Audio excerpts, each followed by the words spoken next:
ఏ విధంగా నన్ను నేను మార్చుకోగలను, నేను మార్చుకుంటాననే క్రీస్తు వారిని వెంబడిస్తున్నా. నేను పాపినని గ్రహించే నేను క్రైస్తవ్యంలోకి వచ్చాను. నన్ను నేను మార్చుకుంటాను అని చెప్పే మనం వచ్చేసాం క్రైస్తవ్యంలోకి. మార్చుకోకపోతే అర్థం ఏంటి? మరి మార్చుకోవడానికి ఇష్టపడకపోతే అర్థం ఏంటి? ఇంకా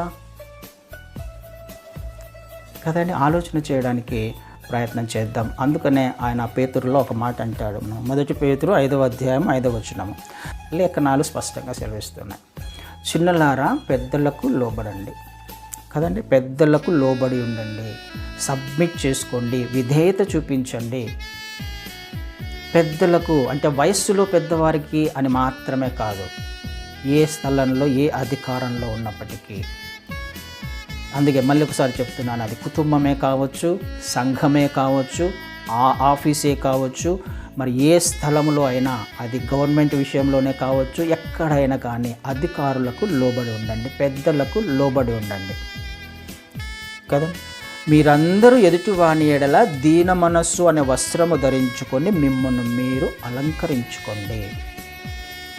అలంకరించుకోండి, ఎంత చక్కని మాట. అలంకరణ ఎక్కడ వస్తుందండి? అలంకరణ అంటే మనము ఎక్కడికైనా రెడీ అయ్యేటప్పుడు అలంకరించుకుంటూ ఉంటాం. అంటే మనం అందంగా కనిపించడానికి కదండి. ఎంత చక్కని డ్రెస్ మనం చేసుకున్న ఆ అలంకరణను బట్టి మనం అందంగా కనిపిస్తూ ఉంటాం.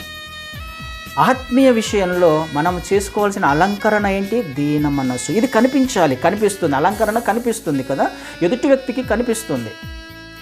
ఆ దీన మనస్సు అనేది ఎదుటి వ్యక్తికి కనిపించాలి.